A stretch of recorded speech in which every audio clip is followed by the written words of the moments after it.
Good morning. Welcome to today's meeting of the Assembly Committee on Government Affairs for the 2025 legislative session. Will the Secretary please call the roll? Assembly members Carter. Present. DeLong. Present. De Silva. Here. Edgeworth. Flanagan. Here. Gallant. Here. Goulding. Here. Gurr. Hunt. Here. Jackson. Karras. Kasama. Wynn. Here. And Chair Considine. Thank you. I am here. We do have a quorum. Please mark Assembly members Edgeworth, Gurr, and Kasama absent excused. Welcome to the audience in Carson City, those joining by video conference in Las Vegas, and those listening over the internet. I would like to begin today with some housekeeping measures. Please check and silence your electronic devices. If you wish to testify, please sign in at the table by the door and provide a business card to our committee secretary. When testifying, please turn the microphone on and clearly state your name and affiliation for the record. If you are providing handouts, please ensure that hard copies are available to members of the public, and electronic copies should have been submitted to our committee manager by 9 a.m. yesterday for our committee members. As always, we expect courtesy and respect in our interactions during the meeting, even if we disagree with someone else's position. Committee members will be using their laptops to view handouts and other documents. Please do not interpret this as a sign of disrespect or inattention. And today, we will be hearing three bills. We'll begin with Senate Bill 28, which revises provisions relating to municipalities. Next, we will hear SB 48, which revises provisions relating to planning and zoning. And then finally, we'll hear Senate Bill 93, which establishes certain labor standards for the award of grants of federal money by a state agency for certain purposes. And let's get started. We will begin today with Senate Bill 28, and I will now open that hearing on Senate Bill 28. To present this measure, we have representatives from the city of Las Vegas, and I will leave it up to our presenters to introduce the first person who will be speaking today. Begin when you're ready. Thank you. Thank you, Madam Chair. Good morning, members of the committee. For the record, my name is Randy Robison, Director of Government Affairs for the City of Las Vegas. We're happy to be here presenting Senate Bill 28 this morning. We've been working on this for quite a while. We believe it's crucial for the future of the City of Las Vegas, the way that we have to grow. With me today at the table here is Seth Floyd, our Director of Planning, and our resident expert, Mr. Jacob Snow, at the end of the table. Some of you may remember him as former General Manager of Regional Transportation Commission in Clark County, as well as former City Manager in the City of Henderson. He has quite extensive experience with the subject matter of this bill today, and so he'll be our expert presenter here in just a minute. But I'm very excited to be able to introduce our first presenter. She is joining us by the phone this morning from Las Vegas, and that is our own Mayor Shelley Berkeley. And I'll let her take it away. Can everybody hear me okay? Yes, we can. Go ahead, Mayor. Thank you. Good morning, everybody. Chair Considine and committee members. My name, as you know, is Shelley Berkeley, and I have the honor of serving as the mayor of the fabulous city of Las Vegas. I want to thank you for allowing me to participate by phone this morning. You know I would have loved to be there in person. However, tonight I'm giving my first ever State of the City address. Needless to say, I have to be down here practicing and ready to go this evening. So I appreciate the courtesy that you're extending to me. Even so, I didn't want to miss the opportunity to thank you for personally considering Senate Bill 28. This bill is vital to the future of the city. I said throughout my campaign and since then, and I may even say it tonight in my speech, that the next 10 years are going to be among the most dynamic the city has ever seen. I'm going to continue to stand by that outlook, though I'm learning that my timeline might be a little bit too short. I think our best years are ahead of us. We're going to experience explosive growth over the next decade or so. Here's part of the reason why. The city of Las Vegas, unlike our sister jurisdictions in southern Nevada, is landlocked. We basically have no more room or land to continue growing outward. Therefore, we must focus more intently on growing upward. Other major urban cities and other similar-sized cities that, like Las Vegas, are becoming more urbanized have all been doing this and are doing this. One of the strategies some of the most successful cities use to do this, and that's going upward, is through transit-oriented development, TIF. It's the foundation of walkable communities, communities that rely less on cars and more on transit and other forms of transportation in an increasingly urbanized environment. Yesterday, we did a groundbreaking in Symphony Park, where we have a 32-story condo building going up. And one of the questions that the press asked me is this the future of Las Vegas? And without hesitating, I said, yes, it has to be. While we don't have available land to grow outward, a recent study highlighted the significant amount of land that may be available to grow inward and upward, typically called infill development. One of the tools other successful cities have used to spur this kind of infill, transit-oriented development, is tax increment financing, again, TIF. Now, I'll let the experts, and Jacob, hello, it's nice to know that you are our resident expert for the city. They're going to talk more about the details of the mechanism, but it is simply a way to reinvest existing tax dollars into designated area that helps support and foster transit-oriented development projects by helping to fund necessary infrastructure and improvements. One of the keys here is its existing tax revenue. It does not use or rely on any new taxes, and I know that is a very important issue for everybody at the legislature and the governor. We recently adopted a 2050 master plan. Think about that, 2050. That's 25 years down the road. How much different will Las Vegas look like by then? I won't be around to see it, but I can imagine it. The way we've developed and grown up until now will change going forward. It has to. Transit-oriented development is the way Las Vegas will continue to grow and change and adapt well into the future, just as we've always done in the past. I want to thank you again, Chair. It's nice to hear your voice on the phone, for allowing me to take a couple of minutes to talk about this important piece of legislation. I know that you're in good hands with our city representatives there in Carson City, who are with you today. And so now I'm going to leave it to them. And again, thank you so much for the courtesy of letting me testify by telephone.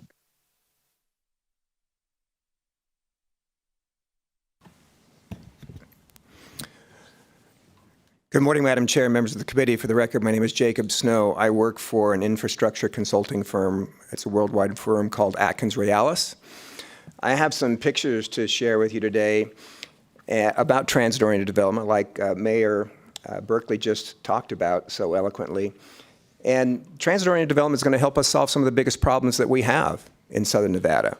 One, as you can see on this picture on the screen, is a recent article from the Las Vegas Review-Journal talking about the challenges of housing affordability in Southern Nevada, a growing problem, as you're well aware of. Here's another recent headline from the Las Vegas Review-Journal that says now that Nevada is the most expensive state in the country to own and operate a car. When you combine the lack of housing affordability with growing costs for transportation, it really is a challenge, not just for working families, but for everybody.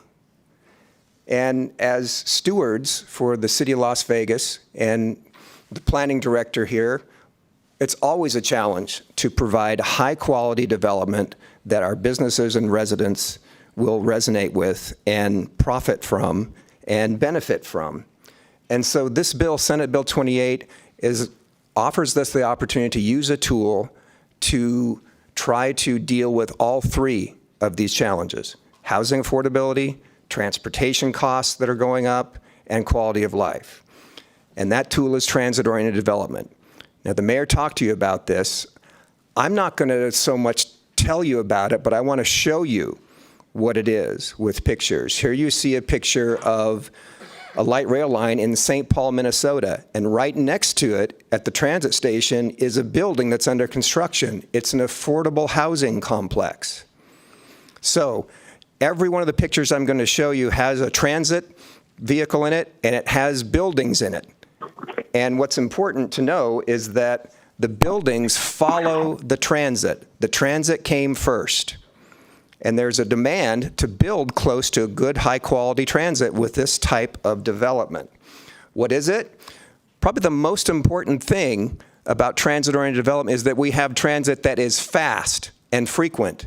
And you notice this train here doesn't have any cars competing with it. It has its own dedicated, exclusive right-of-way.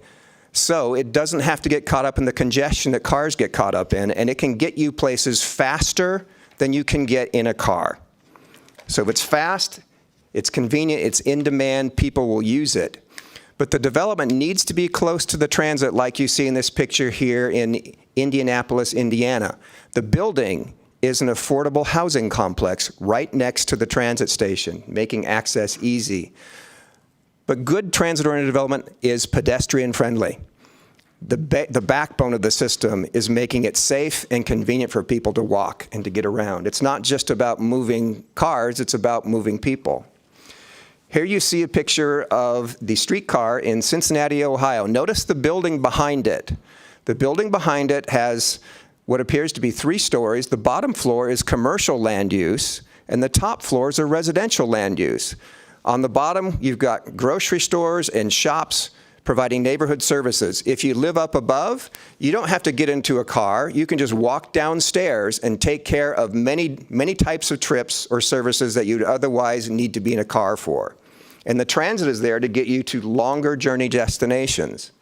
Here is a picture of one of the light rail lines in Seattle, Washington.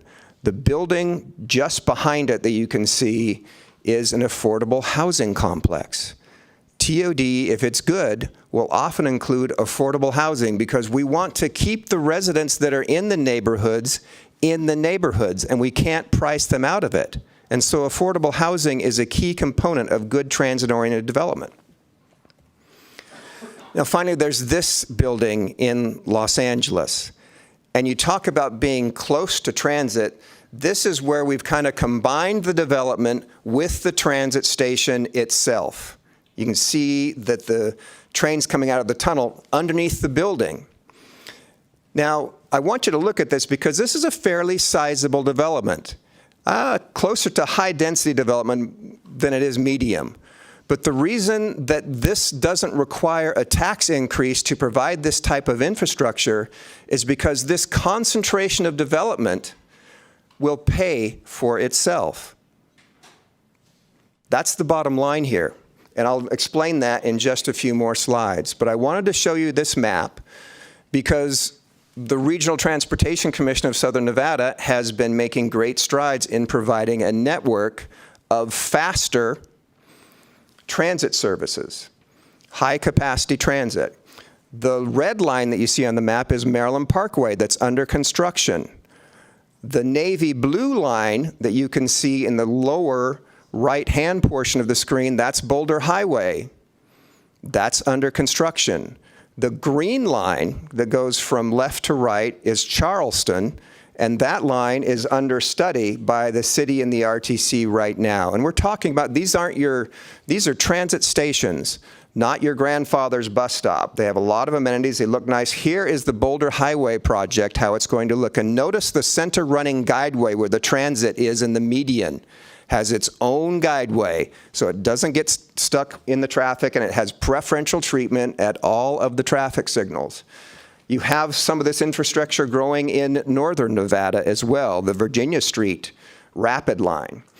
Now, the mayor mentioned that transit-oriented development and the financing for it using tax increment financing is not a new tax, nor is it an increase in an existing tax. And that's why it's probably the most popular tool around the country to build and fund transit-oriented development. But how exactly does that work? This is a picture of Salt Lake City, Nevada. It's our closest state. We should take it over, but probably not. Salt Lake City, Utah. Notice the land use around this station. You can see the light rail station is there. This photo was taken just a few years after this light rail line was built. In the land use, you've got some vacant land use, you've got some single-family homes, and you've got one looks like it's an industrial building. So, half a dozen single-family homes, one industrial building, and some vacant lots don't produce a whole lot in property tax revenue. Not a lot. And the city, Salt Lake City, they are landlocked like City of Las Vegas is. They don't have room to expand out. They have to grow up. And so they said it makes the most sense if we're going to grow up to put the higher density, higher buildings close to the transit so people can use it better. Makes all the sense in the world. But they discovered that they needed some money to do that because the sewer and the water infrastructure there wasn't enough capacity to handle that type of development. And notice the telephone lines and the power lines are right in the middle of the sidewalk. They needed to take care of that. So they needed to come up with some money. So they had to finance it, and they sold a bond. And they used tax increment financing to do it. And they can sell bonds for up to 30 years in Utah. And we can do the same using the existing tax increment financing statute in Nevada.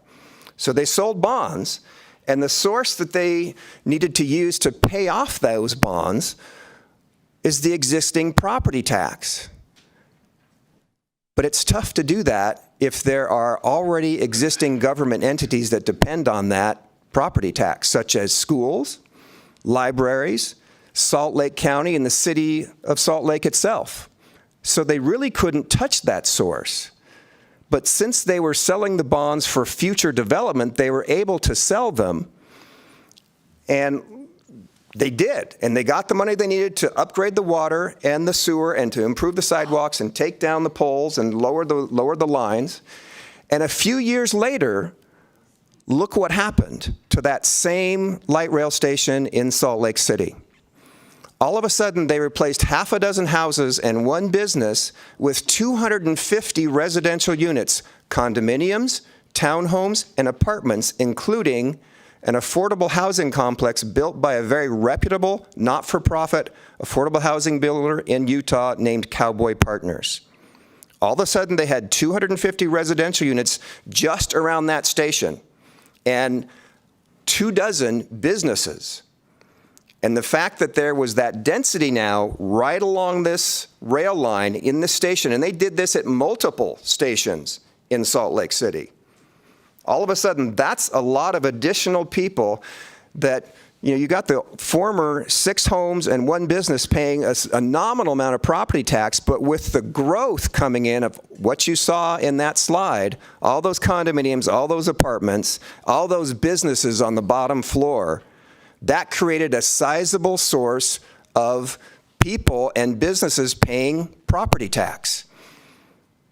You see in the pink slide there, it was a sizable incremental increase of existing property tax. And it was so much that, and this is typical for tax increment financing, that they can retire the bonds well before 30 years. And what happens then is that there is an increased additional tax base that supports all of those government entities with additional financial resources, whether it's schools, whether it's libraries, whether it's the city, whether it's the county. And so they then have resources to build more of this type of thing, more affordable housing, and the rising tide floats everybody's boat. That's how it works, and that's why it is so popular. Now, what we're asking for you to consider today is as part of Senate Bill 28, we recognize there's existing statutory authority to use tax increment financing. It's been there for 30 years. We've used it extensively in the city of Las Vegas and throughout Nevada. And we will follow that statute in terms of how we set this up for tax increment financing areas and transit-oriented development in the city of Las Vegas or wherever it's used in the state of Nevada. That's important. But additionally, this bill will require that if we're going to use it and set it up anywhere, it has to be in conformance with the master plan of whatever entity it's in. We've identified the places where it's going to be in the transit corridors according to the map that I showed you about where the RTCs are spending money. And we're also asking for ability to use tax increment financing to fund affordable housing, transit-oriented development, and multifamily housing with a complementary mix of commercial uses on the bottom and residential on the top. Basically, we would expand the use of TIF to include everything you see in this picture. In the background, there's the affordable housing complex. It is multifamily. It is mixed use. You can see the commercial businesses on the bottom and the residences on the top.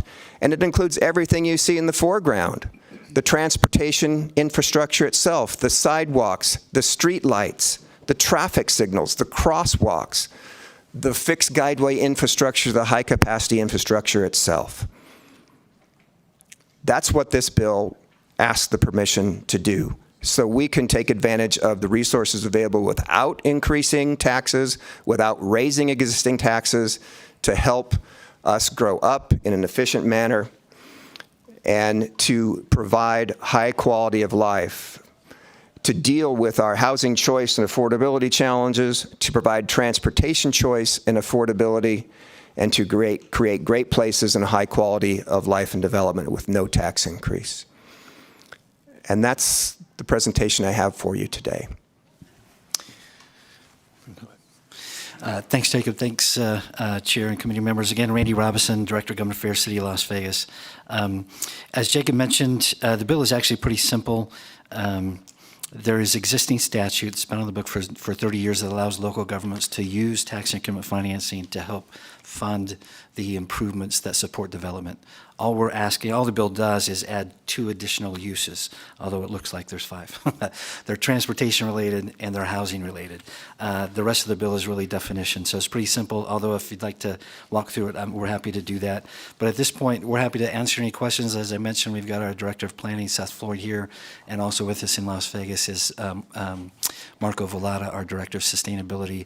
These 2 are really the brains behind the operation, so happy to answer any questions. Thank you much for the presentation. And before we go to questions, because we have some folks up here who are PowerPoint wonks, and they loved your PowerPoint. It was very visual. It was very well done. So I want to just give props on that. And then we will start with some questions. We will begin with Assemblymember De Silva. Thank you, Chair, and thank you again for this very dynamic presentation. Just have a couple questions. I'm trying to ameliorate them all into one. So one, the partnership with other municipalities. I know that this is really a Las Vegas-focused bill, and Las Vegas is really in the greatest need, really, of these sort of improvements, I think, being landlocked and being in the sort of geography that it is. So what has been this sort of a partnership with the rest of the local area, with the city of North Las Vegas, Henderson, Clark County? How will this all work out in the end in terms of a regional sort of a plan? Number 2, I know there's a lot of talk about above ground versus underground. I'm assuming this is going to be a sort of transportation system that is kind of akin to what we have in downtown Las Vegas with the above ground bus systems that have their own lane with mixed use and housing, mid-rise housing developing around those lanes. And then also, how similar is this bill to last session's AB 10? I know that was another piece of legislation that we debated here in this very body. Thank you. And thank you, Chair, through you. Seth Floyd, for the record, Director of Community Development. So I'll try to go in order there, and then I may turn some of that over to Randy. On the first question about regional collaboration, so in Southern Nevada, we collaborate pretty extensively on transit and transportation-related projects. In fact, Jacob mentioned Charleston has just started last week. We kicked off what's called an alternatives analysis to look at the future of Charleston all the way from Pavilion Center in the west to Boulder Highway on the east. And that is a county, city, and RTC collaboration because obviously it affects all of us. We collaborate in some other fronts with our fellow jurisdictions in a variety of ways. The SNRPC, which is a regional planning group, that's changing its organization a little bit, but the planning directors, we meet every 2 months to talk about issues. But as far as specifically collaborating on a project that would qualify for tax increment financing, we could do that through an interlocal agreement. We've had some of those discussions with Clark County about how we might do that. We don't have any of those underway just yet. As to your second question, which was on, oh gosh, now I forget the second question. Oh yeah, so the modes of transportation. So currently, Maryland Parkway is getting an upgrade for bus rapid transit, and that was a county-city collaboration going from the airport all the way to downtown. At Charleston, we don't know what that alternatives analysis is going to reveal. It could be rail. That is one thing that's going to be studied. Again, it could be bus rapid transit. Boulder Highway is bus rapid transit. Jacob showed a picture of that slide. So I think the mode will be determined on some of those streets at a later date. I would mention that our master plan 2050 that the mayor mentioned in her intro does call out several corridors for transit or future transit-oriented development, and they're the ones you might expect: Maryland Parkway, Eastern, Bonanza, Charleston, Sahara, Decatur, those major streets with the most traffic. And so we in Vegas 2.0, where we start growing up instead of out, I think you'll see some alternative transportation options along those corridors as well. I'll take the third question, Assembly Member. For the record, Randy Robison, City of Las Vegas. Yes, we did have a very similar bill last session, and I've recently completed my recovery from that experience. But we got a little excited about it, and we had introduced this entire new chapter of law, and we built this wonderful superstructure about how it was going to work, this whole new process, because we had looked at what other states were doing, and this is the way that they had done it. And when we brought it to you, we just confused the heck out of everybody. So we took another look at it and said, well, wait a minute, we already have this ability in statute. All we're really trying to do is be able to use it for these two additional purposes, which we need in order to sort of power our future way we're going to grow. So we've simplified it very much. Followed the existing process in the statute, which includes working with other municipalities. It could be a single municipality, joint municipalities, whatever. So it is similar, but we've tried to make it very simple and very straightforward in what it is we're trying to do.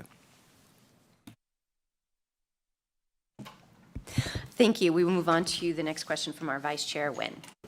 Thank you, Madam Chair. And my coffee hasn't kicked in yet, so I'm going to have one question. I think my colleagues probably have a lot more stronger stuff. I know that you are presenting this on behalf of the City of Las Vegas, but just want to make sure it's clear on the record that this is enabling language for any municipality in the state of Nevada. If they wish to do this, they can. Doesn't mean whether they have projects going on currently or not. Randy Robison, for the record, that's correct, Vice Chair. Thank you. Thank you. Our next question is from Assemblymember Gallant. Thank you, Chair. I don't know. I guess, can you maybe talk a little bit more about how a tax increment area works and what that formula looks like and how that is, say, different than, other properties and areas that are not in those tax increment areas?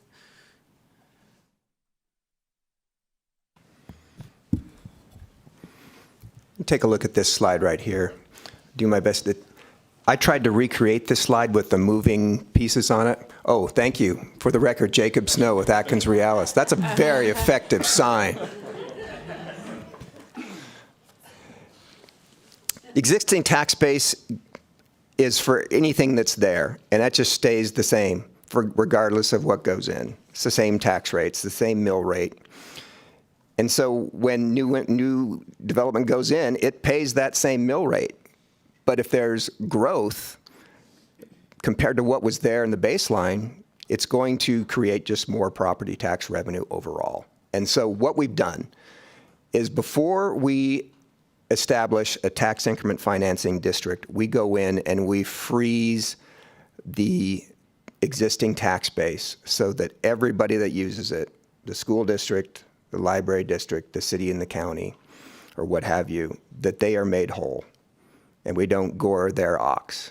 They may have existing debt they need to repay from the existing tax base that you see in the blue. So we got to make them whole. And the only way we can capture additional value to pay for infrastructure is with the growth in the area. So we want to attract the growth, and that's the pink. And that's the increment. It's incremental growth over the base. It's kind of a fancy word for saying this is growth that's coming from additional development that's coming in. And we want that additional development. And let me answer the question this way. When I was general manager of the Regional Transportation Commission, I was there for 13 years. All of a sudden, I had friends everywhere that were developers, and they wanted to talk to me. And the questions they asked me were, where are we building new roads? Or where are we going to improve existing roads, or widen them, or resurface them? And you're talking about building light rail. Where's that going to go? And they wanted to know this information before it was made public, so that they could take that information and they could buy the properties around where the new roads were going to be. Because once you improve transportation, whether it's a new road, whether it's widening an existing road, whether you're putting in a rail line or a dedicated bus line, you're improving access to the property around it. And they wanted to capture the value of that, and so they could develop it. And so what we're doing here is we know where the transit's going to go. We know where the roads are going to go. We know where the infrastructure is going to go. And what we're trying to do is make sure that we have the ability to capture the value that's created to landowners by a public investment of tax dollars, whether it's a transit system or whether it's a road. And that makes good sense. That's what the federal government wants us to be doing, and they're encouraging this type of thing where we go in and we plan where the growth goes. The government pays for it and the taxpayers pay for it, but the government can capture the value from some of the growth by freezing the base, and with all the additional growth that comes in, we can set that property tax revenue aside that comes from the new growth so we can fund more infrastructure. It's a long answer. Maybe I made it worse. Thank you, Chair. I appreciate this. Okay, so it sounds like you draw this line, imaginary line around this area. You say this is how much property tax that this area collects, and you're going to be capped at that. You're not going to be able to do any more. So any additional property taxes that are generated from that area will then be able to go to pay off the bonds. Am I following you so far? For the record, Jacobs, no, you're absolutely correct. Okay, so once the bonds are paid off, then what? Once the bonds are paid off. Your name, please. Jacob Snow with Atkins Realis. Once the bonds are paid off, take a look at the, you got the blue and you've got the pink, and you see there's a line there where they both stop. That's when the bonds are paid off. And then afterwards, there's just an expanded tax base from the growth that continues in perpetuity. Okay, and we won't have to come back here again to make sure that it's just baked into it. Wonderful. Thank you so much. Thank you, Chair.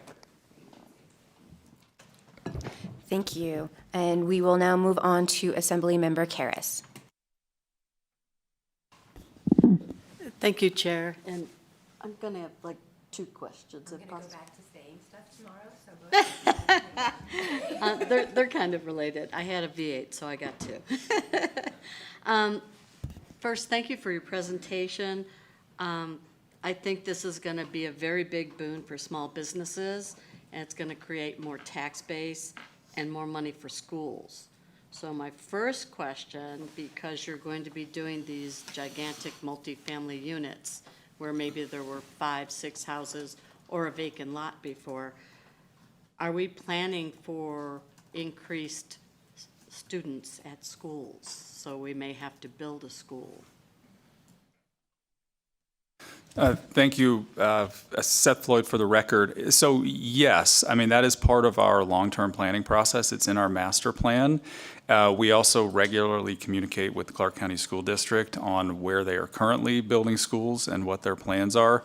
When these projects come in for entitlement, one of the analyses that we do is what the burden will be, if you will, on the school system and what capacity the existing schools in the area are. And then that information gets to the school district and they can make decisions accordingly. So yes, that is part of our planning process. It's baked into that process and it's in all of our staff reports that we develop for these projects.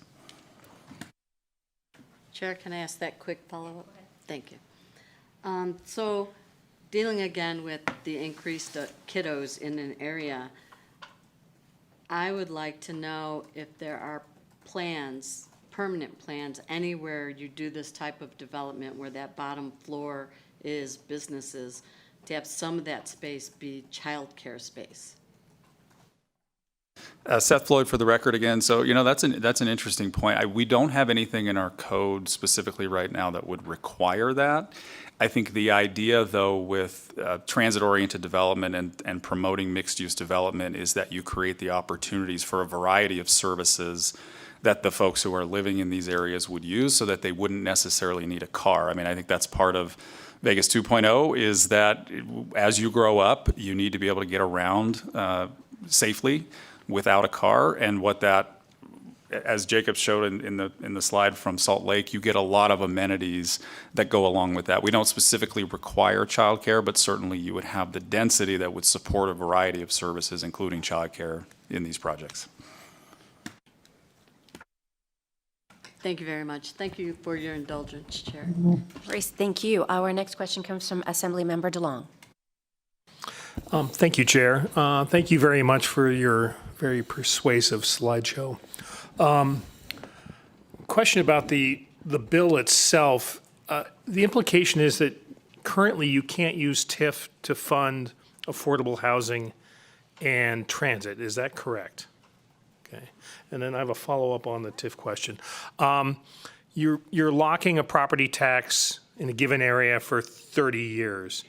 Is there an ability to take into account a CPI change over that time frame, as local services will end up costing more in a given area for given activities?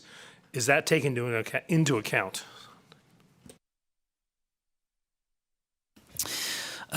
Thank you, Assemblymember DeLone. For the record, Randy Robinson, City of Las Vegas. I wouldn't say there's necessarily a specific CPI kind of calculation or factor, but part of as that area grows and service level needs increase, there's certainly with that growth comes additional tax base to support the services required.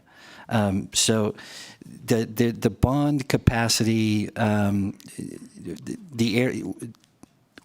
in terms of the bonding, we can bond up to 30 years. It doesn't have to always be 30 years. It could be somewhat less, depending on the plan that is proposed for that particular area. So those those bonds may be paid off sooner, as well as the bond term may be shorter. So there is a little bit of an interplay between how quickly service levels rise and how quickly tax revenue is available to provide those. But it's not, I would say, mutually exclusive. I'll take that as a long answer to no. Thank you. Thank you, Chair. Thank you. And before I go to the next question, just because my colleague brought that up, but with the denser businesses, the denser folks there, you're also looking at an expectation of higher sales and use taxes in that area, correct? Yes, Chair, for the record, Randy Robinson, that's correct. Thank you. Our next question is from Assemblymember Flanagan. Thank you, Madam Chair. Thank you for the presentation. And since you talked about rail, I was excited, so I don't have to ask that question. But when we start looking at urban areas, a lot of times you don't see, I've seen cities where they don't factor in recreation, and that part of health and wellness. So is that also part of the plan, how you'll provide recreation spaces and maintain those spaces? And then deal with homelessness. Yeah, thank you, Assemblymember Flanagan. I'd actually like to kick that question to Marco in Las Vegas. He is responsible for the implementation of our Master Plan 2050, and we have, in the last 2 years or so, we've adopted a new parks plan. Seth Floyd for the record, thank you for the sign. So if I could kick that to Marco and let him answer that question. Thank you, Seth. Marco Vallada, City of Las Vegas, Department of Community Development for the record. So as far as parks and open spaces, I mean, we do have as a part of the 2050 master plan, and all jurisdictions in the state of Nevada are going to have a recreation and open space element that are part of those planning processes. And so we do specifically identify locations where those are going to go, as well as within the zoning context, whether additional open space might be required as a part of a development. As an example, in certain parts of downtown Las Vegas, along the Charleston corridor, for example, we do have a requirement for additional open space to be required, public or quasi-public, to be a part of these types of projects.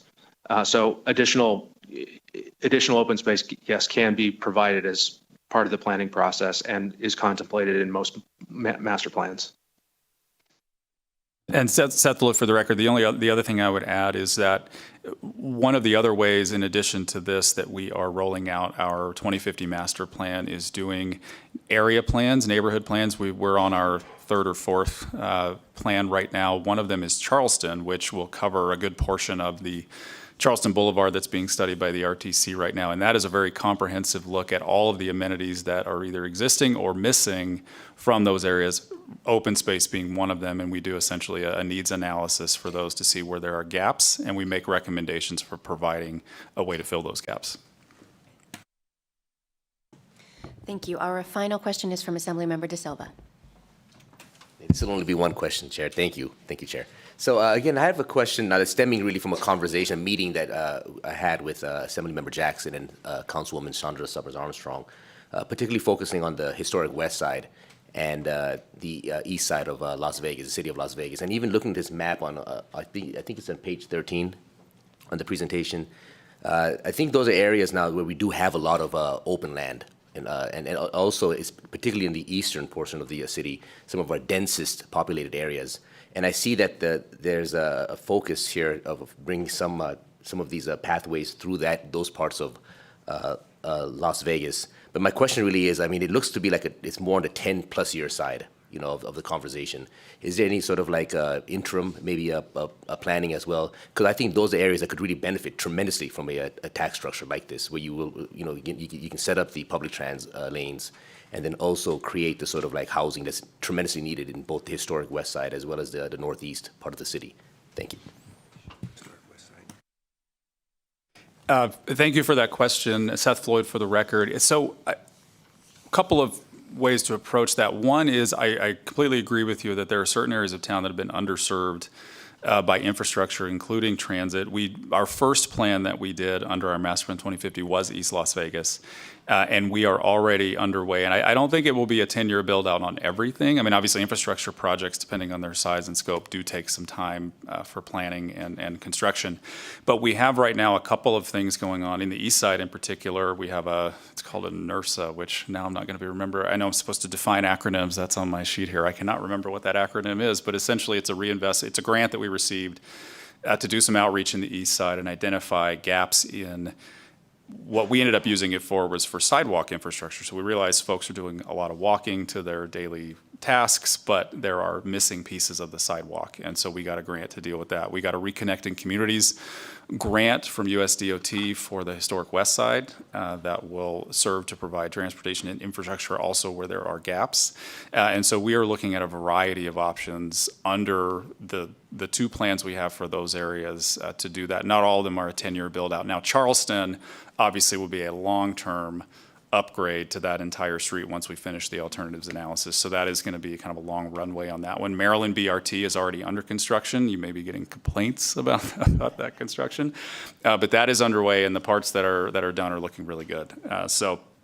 We also got a Safe Streets for All grant for East Las Vegas, and that is also designed to help provide safe pathways for folks to get to and from their daily activities. So we have a lot of activity going on in those two areas, and this will certainly be another tool to facilitate those types of developments that are going to facilitate addressing the issues you described. Okay, we actually have one more last question. Assemblymember DeLong. Thank you, Chair, for your indulgence. I appreciate it. And I appreciate all the discussion about what's happening in Vegas and Clark County. And fortunately, we in this body don't have to make the decisions about what you've been talking about. I want to get back to what's the bill actually doing? And to me, it sounds like you're just asking to be able to use tax increment financing for affordable housing and mass transit. Is that a simple way to describe this bill? For the record, Randy Robinson, City of Las Vegas. Learning from my last answer, yes. Thank you so much for the presentation. We are now going to move on to testimony. And as always, testimonies can be provided in person here in Carson City, via video conference in Las Vegas, or over the phone. And further instructions for providing that testimony can be found on the agenda. First, we will begin with support here in person in Carson City in support of SB 28. Please go ahead when you are ready. Good morning, Chair and members of the committee. For the record, Thomas Morley, representing Laborers Local 872 and Teamsters Local 631. As a former planning commissioner, I served with Assemblyman Nguyen for Clark County, and I am a huge fan of infill development. Also, I served on the RTC Advisory Committee, and I'm a huge fan of multimodal transportation. I've seen what's happened in Denver. I've seen what's happened in Salt Lake. They took something that was blighted and turned it into beautiful areas. There was reduction of carbon footprint, and it's been a success, and this model seems to be the same success. Thank you. Good morning, Chair Considine, Vice Chair Nguyen, members of the committee. My name is Wesley Harper. I am the Director of Government Affairs for the City of North Las Vegas. City of North Las Vegas is in firm support of this. This is a powerful concept that we could look to take advantage of. And speaking of Salt Lake City, I've had personal experience in seeing what has happened in Salt Lake City with this tool. In 2023, I was at the State of the City address given by Mayor Erin Mendenhall at the time. And she gave the address in an area called the Granary District, which was financed in significant part with this same type of funding strategy. And Granary is one of the oldest neighborhoods in Salt Lake City with a history of commercial and industrial uses. Now it's one of Salt Lake City's most vibrant neighborhoods. It's a maker space of artists, breweries, restaurants, businesses of all shapes and sizes. This can be transformative for certainly places that need to grow up instead of growing out, and it's also transformative for solving some of our affordable housing issues. So we are firmly in support. Thank you. Good morning, Chair Considine, members of the committee. For the record, my name is Nick Schneider, Director of Government Affairs for the Vegas Chamber. We're here also today in support of SB 28. We believe this is a fantastic additional tool for our municipalities to address our shortage of attainable housing. Particularly that change from 60% of the area median income to 120% will allow this program to capture more of the housing for a broader proportion of our population. Thank you so much. Good morning, Chair and members of the committee. Carrie Kramer here on behalf of NAOP, and we too would like to echo the comments of the previous individuals, and we are here in support. Thank you. Good morning, Chair Considine, Vice Chair Nguyen, and members of the committee. For the record, Kelly McNeil, Executive Director for the Nevada League of Cities. SB 28 empowers municipalities to address the pressing challenges of affordable housing and sustainable urban development while enabling our cities to better serve their residents and foster thriving communities. For these reasons, the Nevada League of Cities supports SB 28. Thank you very much. Good morning, chairs and members of the committee. My name is Maria Nieto Horta, for the record, speaking on behalf of the Regional Transportation Commission of Southern Nevada in support of Senate Bill 28. As Nevada grows, the RTC has worked to ensure affordable housing, smart land use, and public transit infrastructure develop together. This bill encourages private investment in mixed-income housing along key transit corridors like Maryland Parkway and Boulder Highway, expanding access to housing near reliable transit. We appreciate the bill's alignment and the bill sponsors with Southern Nevada's strong goals, promoting walkable, transit-friendly communities that support economic development. Thank you for the opportunity to testify in support. Thank you, Chair, members of the committee. For the record, Mike Cathcart, representing the City of Henderson. Just want to thank the City of Las Vegas for bringing this important legislation. This is going to be a good tool for all of us to be able to look at in the future. City of Henderson is in support. Thank you. Thank you, Chair, committee members. Isaac Hardy, representing the Urban Consortium, which is made up of Reno, Sparks, Henderson, Las Vegas, and North Las Vegas. For the sake of time, I will echo the comments in support. Thank you. Good morning, Honorable Chair and Committee. For the record, my name is Wendy Colborn, representing the Building and Construction Trades Council of Northern Nevada, and we are also in support of this bill. Thank you.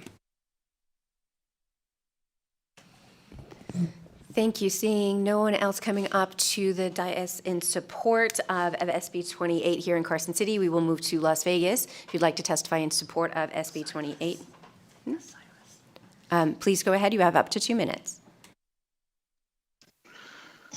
Good morning, everyone. CYRUS, HOJJATY. I am the local chapter leader of Strong Towns, Las Vegas. We support this bill because it aligns with our values. We fight for alternative, more traditional urban planning against the status quo. We're excited about, for an example, the presenter about Charleston Boulevard going through a renewal. I've done videos about it. I've actually shared with this issue with many of you, including the chair. We want something that's more transit-oriented, mixed use, pedestrian-friendly, bicycle-friendly. But we also know that street design is also very, very important. And obviously, as you know, we have a problem with arterial roads, 6-lane, 45-mile-per-hour speed limits. Hopefully, that can be addressed. We are very excited about more infill development, but we also believe that outward development can be done more effectively. In addition to the transit, we're very excited about a lot of efforts about the presentation. Hopefully, we will see other options, not just light rail, but also personal rapid transit. One is being planned in San Jose. I talked about this in the RTC in 2016. So please do what you can, and please pass this bill. Please, more infill development. It's more cost effective, efficient on taxpayers, and I can't wait to get started on my projects. Thank you. Thank you. Is there anyone else in Las Vegas wishing to testify in support of SB 28? Seeing no one there, we will move to the phone lines. AVH, is there anyone on the line in support of SB 28?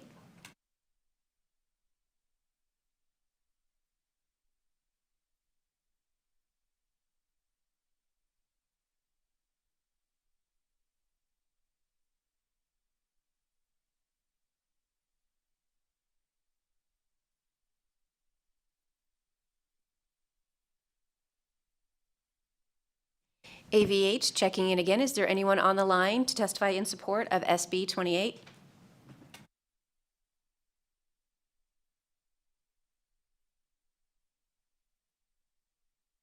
Okay, not hearing back from AVH, we will move on to opposition and neutral, then come back to AVH. Is there anyone here in Carson City wishing to testify in opposition to SB 28? Seeing no one, we will move on to Las Vegas. Is there anyone in Las Vegas wishing to testify in opposition to SB 28?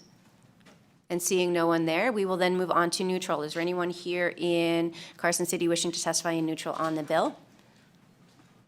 Seeing no one move here in Carson City, and we'll go to Las Vegas. Would anyone like to testify in neutral on SB 28?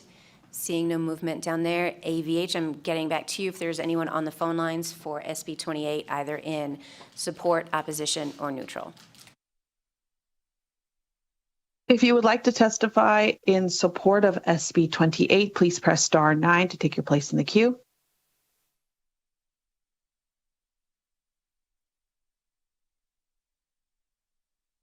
Chair, we have no callers for support. Thank you. AVH, are there any callers in neutral on the bill? In opposition on the bill? If you would like to testify in opposition of SB 28, please press star 9 to take your place in the queue. Again, press star 9.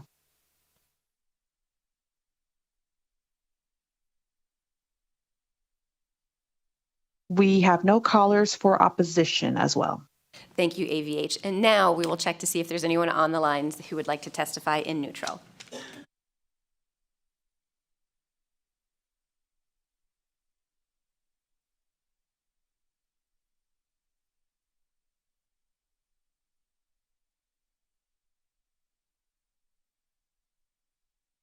To testify in neutral of SB 28, please press star 9 to take your place in the queue.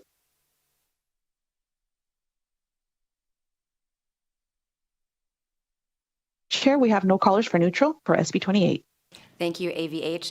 We will then invite the presenters who do not wish to come up to make any final remarks. Thank you so much for the presentation. If the mayor is still on the line, thank you for attending today, even if it was over the phone. And I will now close the hearing on SB 28. And I will now open the hearing on SB 48, which revises provisions relating to planning and zoning. To present this measure, we have Nick Saccone, Government Affairs Manager, City of Reno. And please go ahead when you are ready. Good morning, Chair and members of the committee. Nick Saccone, for the record, representing the City of Reno. That's N-I-C-C-I-C-C-O-N-E, for the record. I don't have a whole team or a PowerPoint presentation with me today. I'm just here to explain that the City of Reno had worked with the City of Las Vegas diligently. They've been excellent partners with us, and they had agreed to add our amended language. You'll notice that the beginning of the bill just lists 13 sections that had been deleted, or 12 sections that had been deleted. The 13th section of the bill just changes a reporting requirement that we send to the regional planning agency, the Truckee Meadows Regional Planning Agency. That will only impact Sparks, Washoe, and Reno.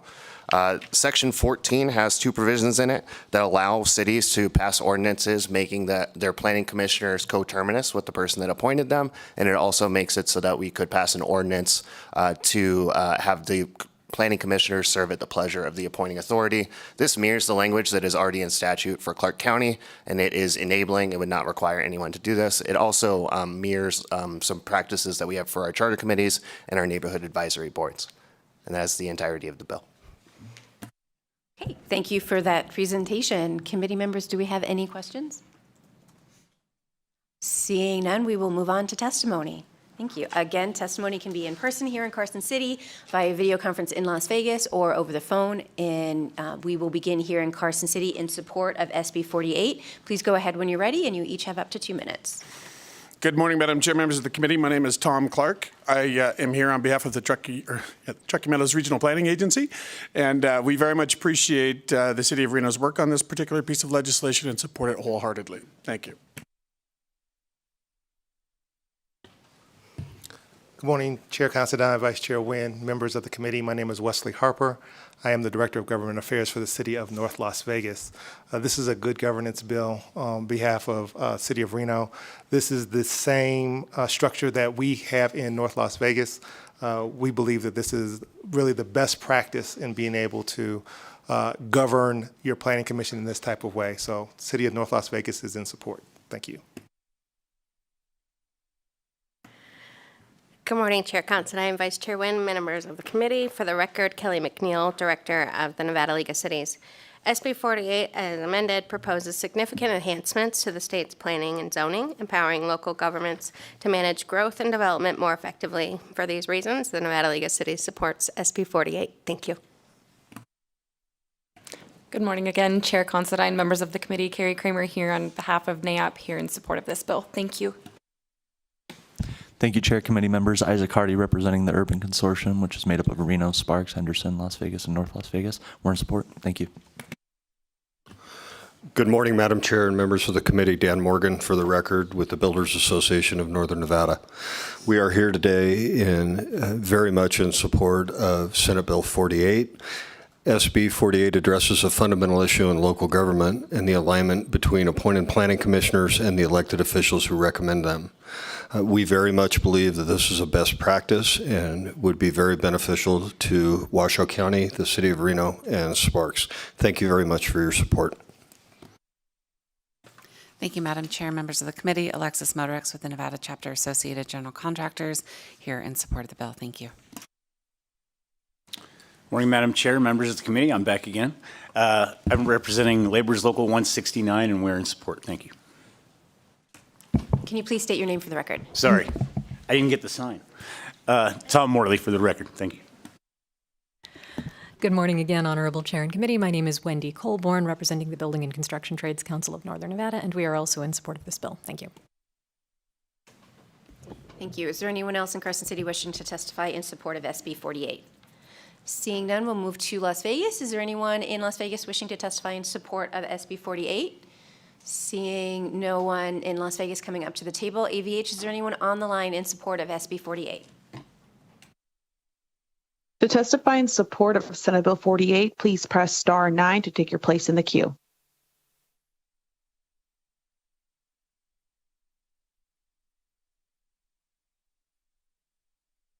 Chair, we have no callers for support of SB 48. Thank you. We will move on to opposition to SB 48. Is there anyone here in Carson City wishing to testify in opposition to this bill?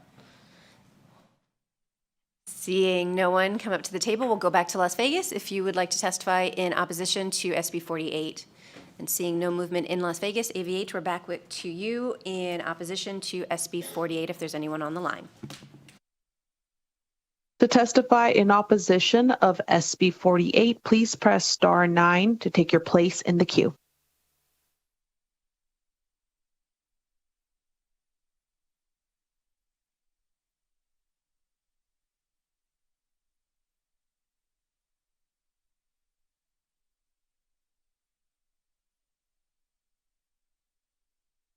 Caller, please press star 6 to unmute yourself.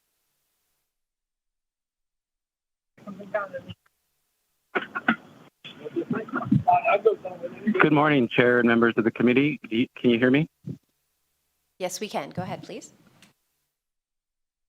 Great. My name is Manny Becerra, and I serve as a planning commissioner for the city of Reno. I'm speaking today as an individual, not on behalf of the commission, but informed by the experience and responsibility I carry in that role. As amended, SB 48 represents a notable departure from its original aim to strengthen the role of master plans as binding frameworks for land use decisions. Instead, the bill's current form risks introducing new ambiguities into the process that should be grounded in clarity, consistency, and public trust.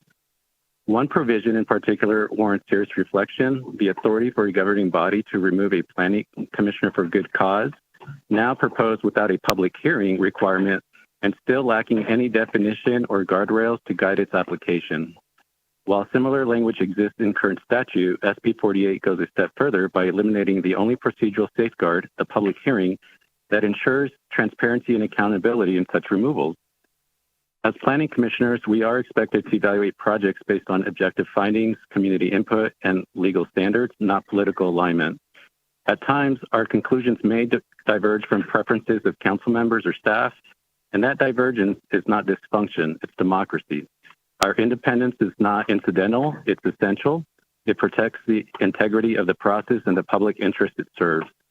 If SB 48 passes as written, it risks sending a chilling message that principled, evidence-based decision-making, including raising concerns about legislation like this, could become grounds for removal without notice, without hearing, and without recourse.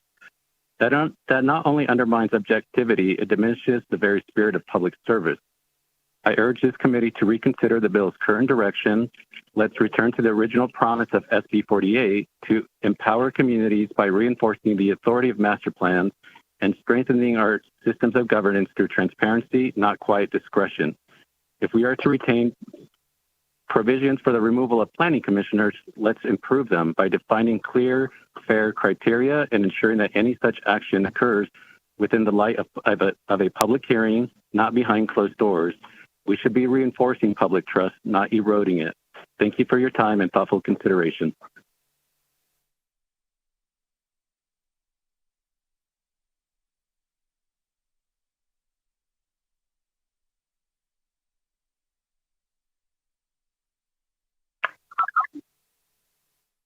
Hello, good morning. Are you able to hear me? Yes, we can. Please go ahead. Great. Good morning, Chair and members of the committee. My name is Sylvia Villanueva, and that's V like Victor, I-L-L-A-N-U-E, V like Victor, A. I'm here in opposition to SB 48. I'm an attorney licensed to practice in Nevada, and although I'm a member of the City of Reno Planning Commission, I'm here speaking today in my individual capacity and not on behalf of any board or governing body. First, for anyone who hasn't already done so, I encourage you to read the bill. Sometimes these short, simple bills can be silent disruptors. My concern with SB 48 is specific to Section 14 of the bill, which makes changes to subsection 5 of NRS 278.040. The new language states that the planning commissioners will serve at the pleasure of the council and thereby authorizes the planning commissioner to be removed for any reason, even without just cause. This is a major deviation from the current public process. My concerns are twofold. Number one, the new language is in direct conflict with the existing language and statute and undercuts the public hearing process, a requirement, and the requirement for a majority vote for purposes of removal of the planning commissioner. Number two, the new language creates an uncomfortable and precarious situation for planning commissioners who sit on a quasi-judicial board and are tasked with reviewing development applications on the merits and in consideration of the applicable findings. This committee should thoughtfully consider whether it wants to encourage a policy that undercuts transparency and public participation. Is this really the direction you want to take local government within the state? I encourage this committee to take another look at this bill with more discerning eyes and oppose changing the public process currently in place. This is not good governance. This undermines public trust. Thank you.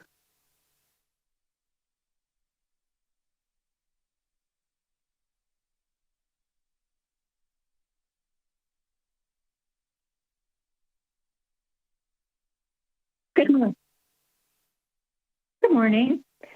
I'm Dr. Carrie Rohrmeyer, and I'm speaking for myself and not as a representative of the City of Reno, where I serve as chair of the Reno Planning Commission. I'm one of the few planning commissioners in Nevada who is a certified planner, and I take this profession quite seriously. And with that is a commitment to an ethical commitment to serve our public. I say that because this is important, as SB 48 in its amended form bears significantly from the bill's original purpose, which aimed to align decision-making with adopted master plans. As I read the current draft, I'm deeply concerned by the provision to remove planning commissioners for good cause without public hearing. To me, serving on the commission is an honor and a function I take very seriously. My discretionary duty to review projects based on merit, community feedback, and legal findings. This comes at times at odds or is independent of council preference. If SB 48 passes, it diminishes objectivity in this process, and it opens even, like my here stated, resistance to this bill as potential cause for removal. That is not a democratic process, and with that, I appreciate your time this morning and urge the Government Affairs Committee to oppose SB 48 as amended, and I would appreciate if the City of Reno could, in fact, speak with planning commissioners prior to making these changes. Thank you.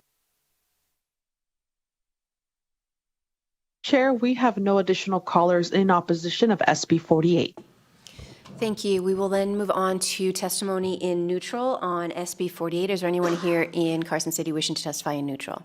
Seeing no one, we will move down to Las Vegas for testimony in neutral on SB 48. Please go ahead when you're ready. CYRUS HOJJATY. I'm a local chapter leader of Strong Towns Las Vegas. My apologies. I was originally in support of the bill, but after reading opposition testimony, I'm going to stay in opposition if that's okay. Well, this I'm is pretty much done. Okay. This is, if you could, what we will do, we're currently in neutral, so what we will do is we will move your testimony to opposition for SB 48. It was in the other hall. Sorry. Thank you. Thank you. And then AVH, is there anyone on the line wishing to testify in neutral on SB 48? Chair, the public line is open and working. We have no callers for neutral at this time. Thank you. Would the presenters like to come back to make any final remarks?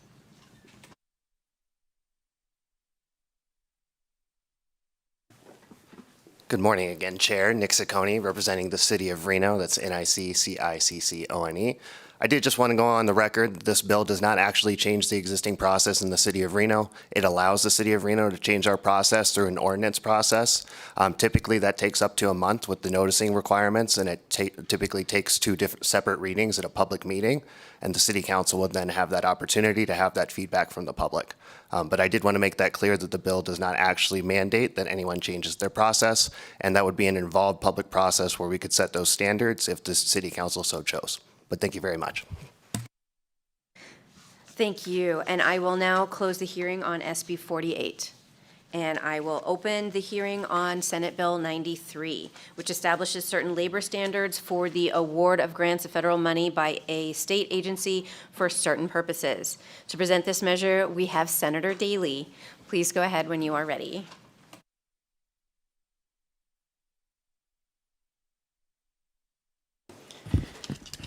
Thank you, Madam Chair, members of the committee. Skip Daly for the record, representing Senate District 13. Happy Denim Day. I told you I'd be back, and next week you'll see more of me from what I understand. I got 5 coming up. So SB 93. So I was asked, you can see by my 2 co-presenters here, by our friends in labor to bring back SB 93, which was Senate Bill 384 from last session. We did make some changes. We tried to listen to the people that had concerns and issues with some of the bills, and we did the best we could. We didn't get quite all the way there to get people 100% in support, but I think we made some significant changes, and the bill is better for it. So I'll start with Senate Bill 384 from last session. It was vetoed by the governor, and what he said is this would dramatically increase the cost of broadband projects in every part of Nevada. Of course, I disagree with that. There are provisions people have high-quality wages in this job, which we define as not less than the prevailing wage rate is determined by the labor commissioner. And if we're going to bring the workers to the state to do this work, we have to be competitive in that area. So I don't think it'll actually increase the costs as the governor believes. He also said that the workforce necessary to meet the requirements contained in this bill does not exist in rural areas across the state. And I was dumbfounded when I read that. The workforce doesn't exist in the rural areas across the state. We build things in the rural areas part of the state all the time. A lot of that workforce comes from the larger areas, Clark County, Las Vegas, and in Reno, not 100%. But this is a defeatist attitude, in my opinion, on that. If we don't have the workforce, what are we doing to try to develop the workforce? I think we should do everything we can to try to bring Nevadans in and not have out-of-state or other workers come in to do that work. I think Nevadans can do it if we can make a competitive process for it. And I think we should try to make sure that Nevada workers get at least a shot at this. So with that, like I said, I was asked to bring this bill back by the communication workers and the laborers. So with the passage of the Infrastructure and Jobs Act and the American Rescue Plan Act, both measures included grant money allocated to states to build broadband infrastructure. Both acts came with strong recommendations, but not requirements, from the then Biden administration for states to apply strong labor standards when allowing the grant funds to create, when allocating the grant funds to create good-paying jobs in each state. The standards recommended included the payment of prevailing wage, the use of project labor agreements, and family-sustaining wages with health benefits. So what this bill is proposing to do, and like I said, we do make some changes, is to direct the office or the state office, currently the Science, Innovation, and Technology Office, OSIT, who is the state agency of charge of distributing the broadband grant funds allocated for Nevada, to apply a relative weight of 30% to an applicant for the grant funds that submits with its application that the applicant, any broadband service provider, partner to the applicant, and any contractor that performs construction under the grant will meet the labor standards described in subsection 3, or in section 3, or would be signatory to a collective bargaining agreement. So under the Act, OSID advertises for bids, and it's not really bids. They advertise to allocate a grant. So if you say, hey, we need to have broadband to this many public buildings in Lovelock, Nevada, then the person applying for the grant would say, I would need a grant of X number of dollars to put in what you're proposing. So it's almost like a bid, but not exactly. So they advertise for requests for proposals, and then they evaluate the applications received. Under this bill, they then would apply the 30% score for any applicant that submits the certification described. I think it's in section 3. And then they would proceed to allocate or award the grant to the contractor that has the best proposal and can meet those requirements with the point. Doesn't mean they have to give it to that one, but if you're able to meet that requirement, you have a leg up.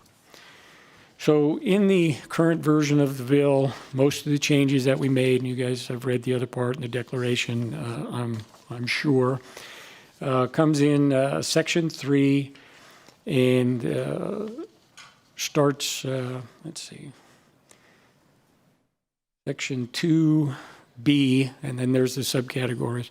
So what we're trying to say that you have to meet in order to get the 30% scoring on that for your application is you have to have a training program. And then we tried to put some definition around that. And this is the part where some people still are in disagreement on that. They wanted to say, well, just say they have a training program. And I said, that's not going to cut it. Have they actually taught classes? Do they have the infrastructure to do it? Do they have an instructor? Do they meet any criteria? Can they show that they've actually done any training in this industry appropriate area? So that's how come we have some of those parameters below there. And then we also want them to be doing outreach in the community. I know some of you are familiar with some of the apprenticeship programs in the state, union or non-union, it doesn't matter. It's not a union, non-union thing. If you have an apprenticeship program in the state, you're required twice a year to advertise to community partners to try to recruit people and say, hey, here's this opportunity if you want to apply for apprenticeship. So we're saying anybody that claiming to have a training program under this has to meet those basic requirements. The next requirement, and it was kind of nebulous in the bill before, requires safety training, including without limitation. So we put a little more definition on that. It's already required in construction. It may not be in the broadband. I know in the unionized sector of people that put in broadband, they already do this safety training. But we said, hey, look, you have to have OSHA 10 training and OSHA 30 training for supervisors, which is standard in the construction industry. I think most people understood that.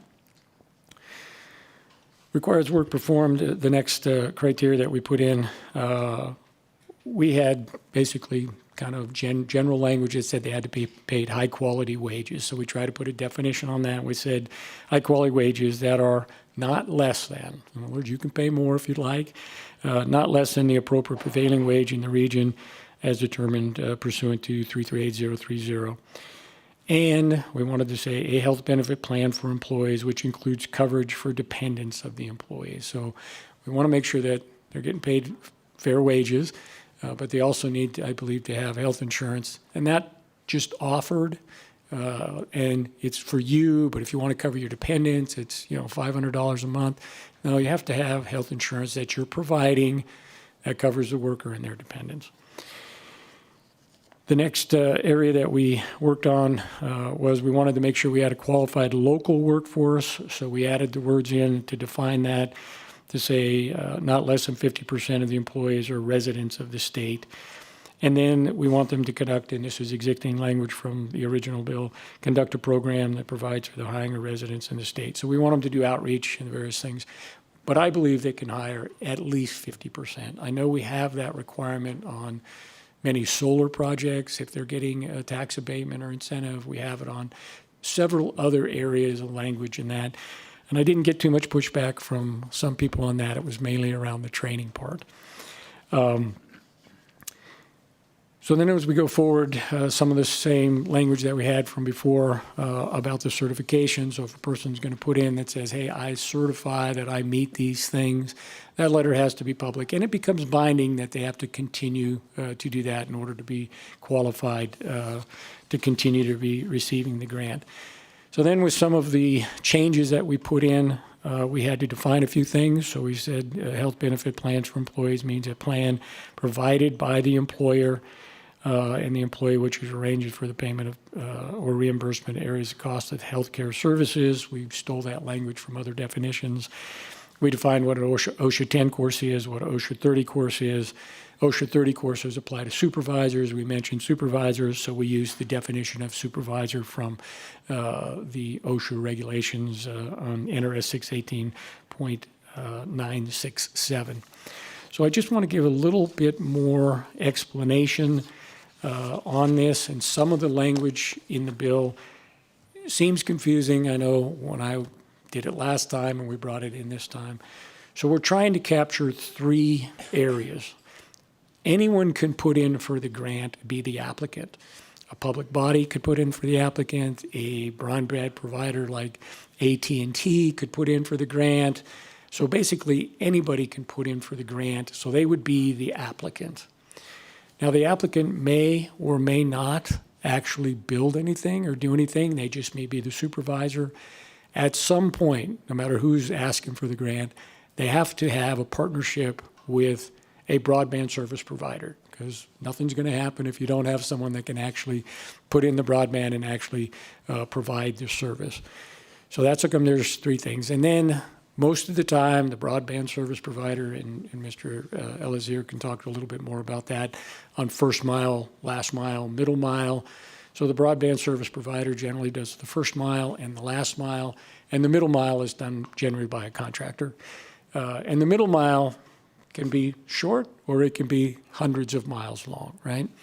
So you have three elements here. So you have the applicant, who can be anybody, may or may not do any work. You have the broadband service provider, generally does the first mile and last mile. Nothing stops them from doing the middle mile as well. And then you would have a contractor or multiple contractors doing the middle mile. So all of them, depending on if they're doing work or not, have to meet the labor standards. And you can meet the labor standards in two ways: by meeting all of those requirements that I just outlined, or if you're signatory to a collective bargaining agreement, you already meet all of those standards, and you would be eligible for the 30% scoring incentive. So that is the elements of it. I hope I simplified it a little bit and made it more understandable. And unless Mark or Tom has some other comments, well, I'll let them just, if they have any comments. For the record, my name is Mark Ellis. I'm the president of Communication Workers of America Local 9413. I am also a technician in very rural Austin, Nevada for AT&T. The initial incentive of this from the White House was not only to bring broadband to the underserved and non-served, which primarily is the rurals and inner cities. It was also supposed to be a career builder. I am an AT&T employee in Austin, Nevada. Austin is very small. I make good money. Somehow, some people are trying to cut that aspect out and say that there's, there's nobody in the rurals, blah, blah, blah. I'm in the rurals.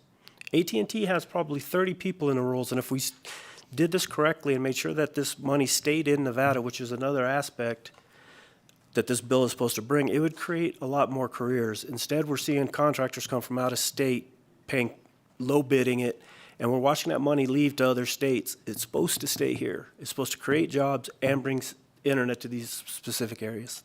I'll answer any questions if you have it. Good morning, Madam Chair, members of the committee. Tom Morley again, representing Communication Workers of America, Laborers Local 872, and Laborers Local 169. During COVID, we found that students could no longer go to school. They didn't have high-speed internet in some of the economically challenged neighborhoods, as well as the rurals and sovereign nations. I think this is valuable infrastructure. It's much needed. It's behind the times. We've needed this for quite a long time. This is also a jobs bill. The middle mile is going to have job increases for the laborers, as well as the electricians and the operating engineers. And I'm here to answer any questions. Thank you. And Madam Chair, Skip Daly again for the record, if I can follow up a little bit on what Mark was saying. So the first mile, last mile, the service provider, there are people to do that work. It's just a matter of who you partner with. The middle mile, it's just basically construction work. It's digging trenches, infrastructure, putting in pipe or cable or whatever might be needed. You're already in the right of way. And there are projects done all across the state, virtually every day, out in those rural areas of this state by contractors. We have the people to do that work. There is no question whatsoever. I mean, Q&D Construction went out and did the Ely last project that they did on the highway project. They were out there for 9 months, and they were able to get workers for those projects. I know in southern Nevada, they're doing work out in Nye County, in Tonopah, all other types of rural parts of the area of the state. And we definitely have that workforce. So I think the governor is missing the mark a little bit on that. So with that, I'd be happy to answer any questions. Thank you for your presentation. Committee members, do we have any questions? Seeing none, that was a very thorough presentation. We will move on to testimony. As always, testimony can be provided here in person in Carson City via video conference in Las Vegas or over the phone, and instructions for testimony are provided on the agenda. And we will begin with testimony in support of Senate Bill 93 here in Carson City in person. And please go ahead when you are ready.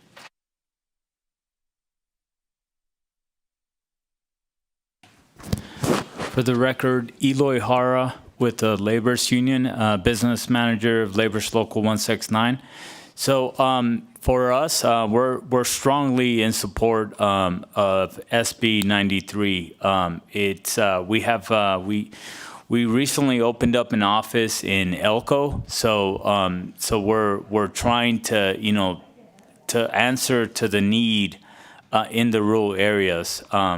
We have big jobs, ongoing big jobs in Ely, Eureka. So we're managing to supply the manpower needs throughout the whole state. So whatever the need is, we'll be ready. So thank you. Good morning for a third time, Honorable Chair and Committee. My name is Wendy Colborn, Chief of Staff for the Building and Construction Trades Council of Northern Nevada, and we are also in strong support of this bill. I can tell you the rurals are growing, and we have lots of projects going out there. Winnemucca, we have a huge project out there. Elko is growing like crazy. Even down in Goldfield, we're seeing a lot of mining activity, and we have projects going pretty much statewide. So we are definitely in strong support of SB 93, and we thank Senator Daley for bringing the bill. Thank you. Thank you. Is there anyone else here in Carson City wishing to testify in support of Senate Bill 93? Seeing no one, and seeing no one in Las Vegas, AVH will go to you. Is there anyone on the lines in support of Senate Bill 93? If you would like to testify in support of Senate Bill 93, please press star 9 to take your place in the queue.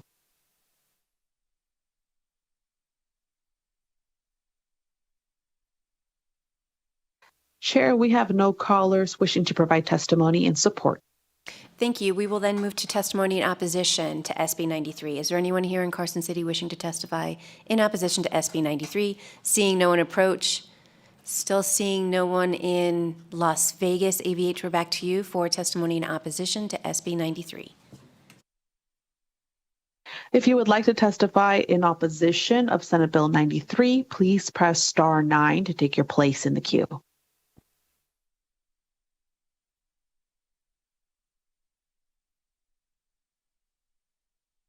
Chair, we have no callers wishing to provide testimony in opposition.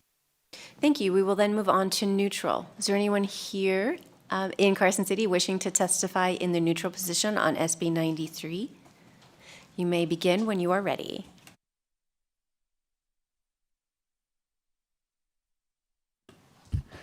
Good morning, Chair Considine, members of the committee. For the record, my name is Nick Schneider, Director of Government Affairs for the Vegas Chamber. We originally had some concerns with SB 93 and would just like to thank the Senator for working with us on the amendment, and that moves us to neutral. Thank you so much. Thank you. Seeing no one else here in Carson City coming up to the table in neutral, and still seeing no one in Las Vegas, AVH, is there anyone on the lines to testify in neutral on Senate Bill 93? If you would like to testify in neutral for Senate Bill 93, please press star 9 to take your place in the queue.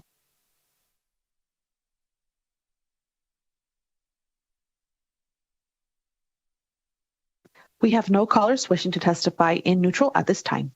Thank you. Would the presenters like to come up to make any final remarks? Please begin when you're ready.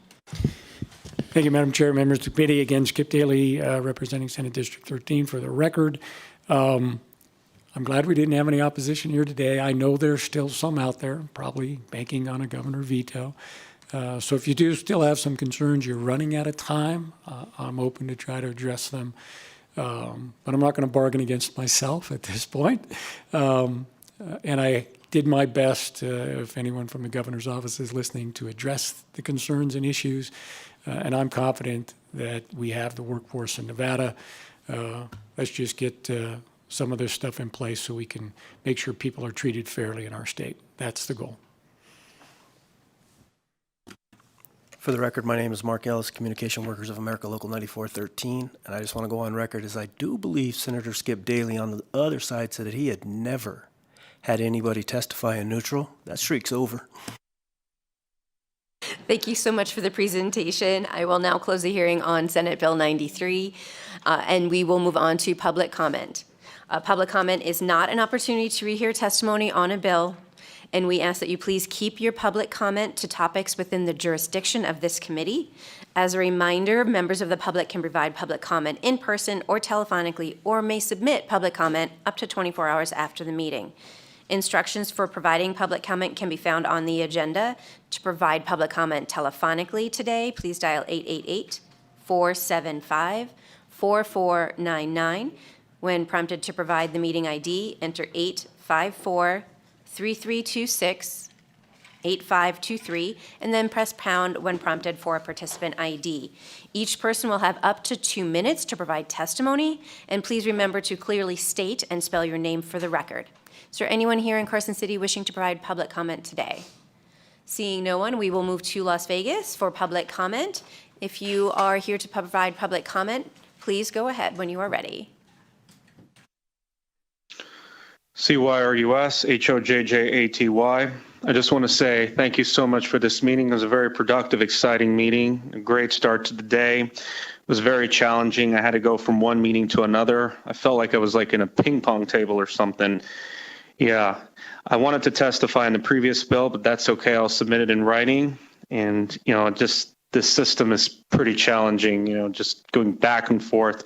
Hopefully you guys can provide some water here in these tables because that would really, really help. Heck, I don't know, maybe wish there was a copy machine that can duplicate myself and I can go to multiple different meetings at once, or actually duplicate myself 1,000,000 times. Well, that's a different story. But anyway, thank you so much. Great pleasure. Thank you. Is there anyone else in Las Vegas wishing to provide public comment today? Seeing none, we will move on to AVH. Is there anyone on the lines to provide public comment today? If you would like to provide public comment, please press star 9 to take your place in the queue.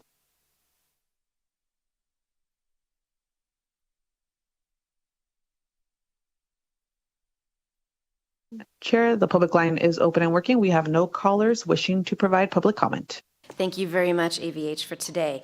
Our next meeting will be Thursday, May 1st at 8:15 in room 3143. However, I want to remind members of the committee that tomorrow is our Government Affairs Committee photo. Please be in 4100 at 8 a.m. to take pictures, and then we will make our way to 3143 to begin our meeting at 8:15. That concludes our meeting today. The meeting is adjourned.